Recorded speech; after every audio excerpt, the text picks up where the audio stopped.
Good morning.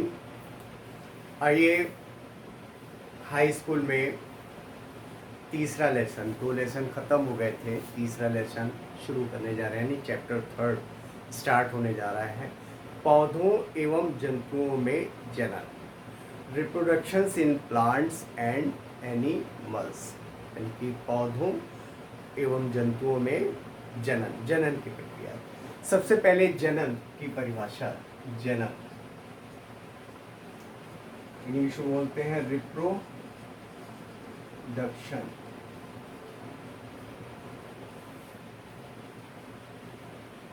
प्रत्येक जीवों में अपनी जाति, अपने वंश को बनाए रखने के लिए, अपनी जाति एवं अपने वंश की निरंतरता बनाए रखने के लिए अपने जैसे जीवों की उत्पत्ति करते हैं। यानी कि प्रत्येक जीव अपनी जाति, अपने वंश को बनाए रखने के लिए अपने जैसे जीवों की उत्पत्ति करते हैं, अपने जैसे जीव उत्पन्न करते हैं।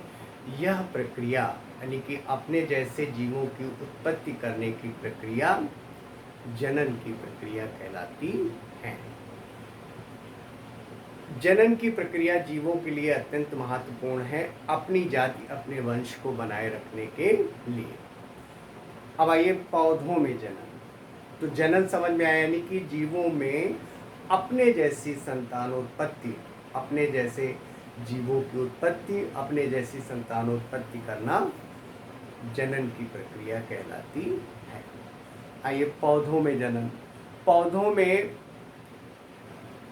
कई प्रकार की जनन विधियां पाई जाती हैं। मुख्यतः दो प्रकार की जनन विधियां पाई जाती हैं पौधों में जनन।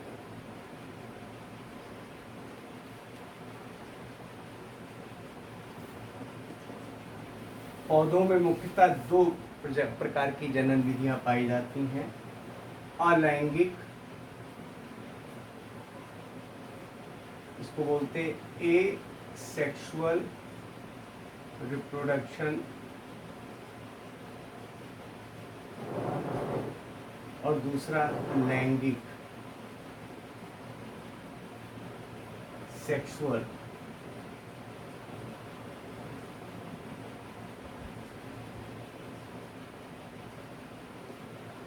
Sexual A sexual reproduction and sexual reproduction, ये दो प्रकार की जनन विधियां जो है पौधों में पाई जाती हैं।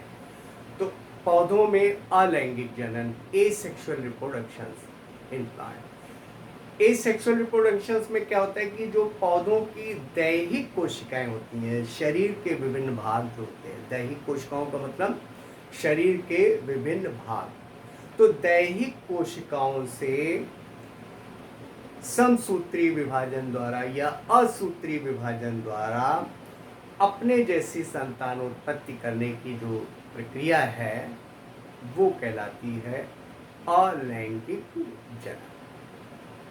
ठीक है ना। अलैंगिक जनन का मतलब है कि दैहिक कोशिकाओं से नए जीवों की उत्पत्ति होती है, यानी कि इनमें जनन इकाइयां नहीं बनती हैं। जनन इकाइयां का मतलब नर और मादा जनन अंग, और जनन इकाइयां मुख्यतः जो होती हैं युग्मक, नर युग्मक, मादा युग्मक, इनका निर्माण इसमें नहीं होता है।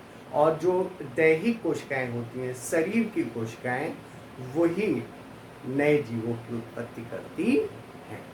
तो ये कहलाता है अलैंगिक जनन। अलैंगिक जनन की अनेक विधियां हैं, जैसे नंबर 1 विखंडन। विखंडन या इंग्लिश में बोलते हैं फिशन।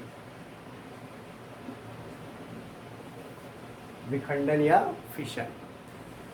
विखंडन या फिशन की जो विधि है, ये सरल एक कोशिकीय जीवों में होती है। सरल एक कोशिका, जैसे जीवाणु है, अमीबा है, युगलिना है, ऐसे सरल जीवाणु, अमीबा, युगलिना, ऐसे सरल एक कोशिकीय जीवों में ये विखंडन या फिशन होता है। इसमें होता क्या है कि जो जीव कोशिका है, जैसे मान लीजिए ये एक कोशिका है, ये कोशिका है, जीवाणु कोशिका है।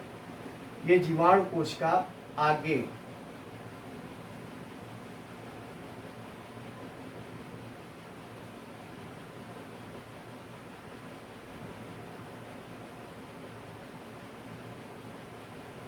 ऐसे 2 भागों में विभाजित हो जाती है और एट लास्ट इससे 2 जीव बन जाते हैं, 2 जीवाणुओं का निर्माण हो जाता है।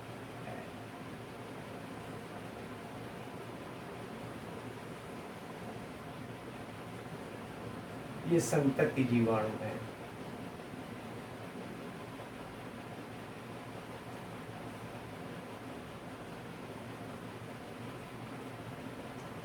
तो ये कहलाता है विखंडन या फिशन। इसके बाद बीजाणु निर्माण। बीजाणु निर्माण, बीजाणु निर्माण में क्या होता है कि जो जैसे कवक है, तो कवक जो हाइफा होता है, सूत्र होता है, कवक जाल ऐसे होता है, ये कवक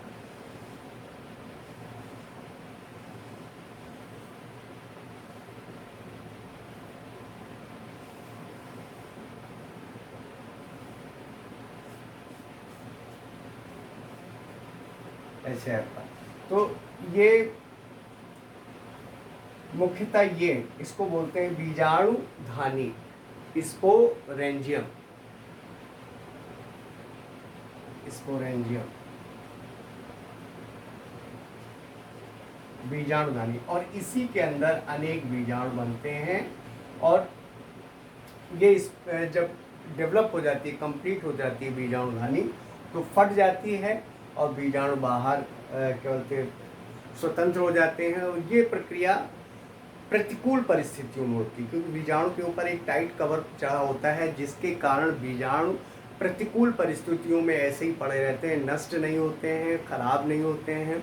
और जब अनुकूल परिस्थितियां आती हैं तो ये पुनः नए पौधे को, नए जीव का निर्माण करते हैं। तो ये बीजाणु निर्माण, बीजाणु निर्माण मुख्यतः प्रतिकूल परिस्थितियों में होता है और इसमें बीजाणुधानी बनती है, स्पोरेंजियम बनती है और स्पोरेंजियम के अंदर स्पोर्स का डेवलपमेंट होता है। और जब स्पोर्स डेवलप कर जाते हैं तो स्पोरेंजियम फट जाता है, स्पोर स्वतंत्र हो जाते हैं और फिर वो दूसरी जगह प्रतिकूल, यानी कि प्रतिकूल परिस्थितियों में बनते हैं। और जब तक प्रतिकूल परिस्थिति रहती है तब तक वैसे ही पड़े रहते हैं, नष्ट नहीं होते हैं। और जब अनुकूल परिस्थिति आती है तो पुनः अंकुरित होकर नए पौधे का, नए करते जीव का निर्माण करते हैं। तो यह है बीजाणु निर्माण के द्वारा। कवक में ऐसी प्रक्रिया होती है।